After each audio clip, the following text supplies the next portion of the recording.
Your Excellency, the first President of the Republic of Kenya, Mheshimiwa Uhuru Kenyatta, Your Excellency, our President, Raila Odinga, Your Excellency, Kalonzo Musyoka, and all the other excellencies and MPs and MCS, I greet you all in the name of God and in the name of those who have died.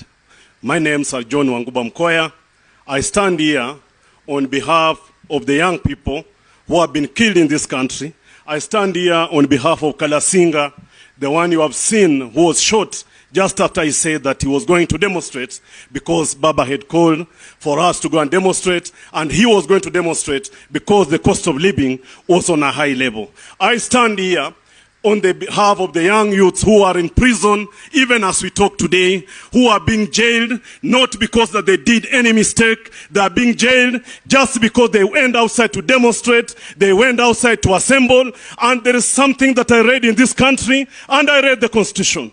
If I believe in the Constitution, I read somewhere, there's freedom to assemble, there's freedom to picket, there is freedom to actually demonstrate. But these young youths are being held in prison. These young youths are being killed, not because of anything. They are being killed because they asked that the food was high, because they asked that they are sleeping hungry, because they asked that their justice has to be delivered. That is why that William Ruto ensured that his goons, who are the police in name, killed these young youths. That is why we are here.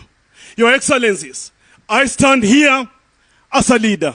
I stand here as a young man. I stand here as a young man who has been in this country, who Baba Raila Odinga, who Mheshimiwa Uhuru Kenyatta. You told us that this country has democracy, but this country today is being led by hypocrisy. There is no democracy, but we are being led by hypocrisy. A president who goes on a vehicle and announces and actually pampers the police for killing the citizens, the same citizens that is leading. That is not a president, but that is a goon. Don't refer to us as goons as you have done. We are not goons. The young youths outside here are not goons. They are youths who are in this country, who have ensured they have a life, but you cannot refer to the young people who have gotten outside to demonstrate and to ensure that their rights have been done. You are telling them they are youths. We are not youths, Mr. President, and your day is going to come. One day you are going to pay for the blood of Kenyans, for the young youths here that are sitting here.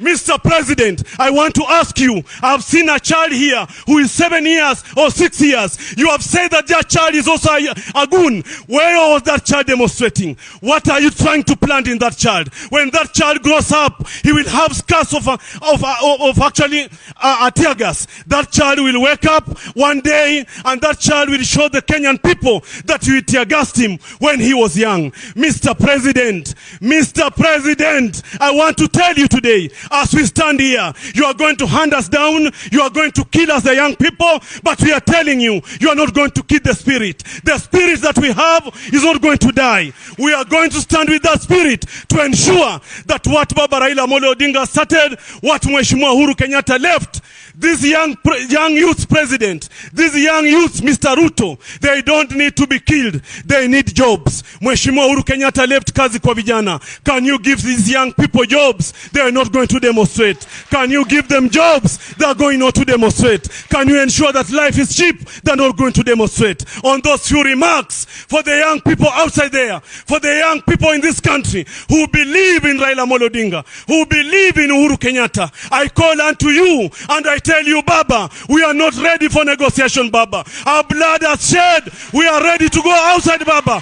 We are ready to go outside, Baba. That they are going to kill us. We are going to be ready to be killed, Baba. Let him kill all of us, but this country must be liberated. Viva young people, viva! Viva young people, viva! Asanteni sana.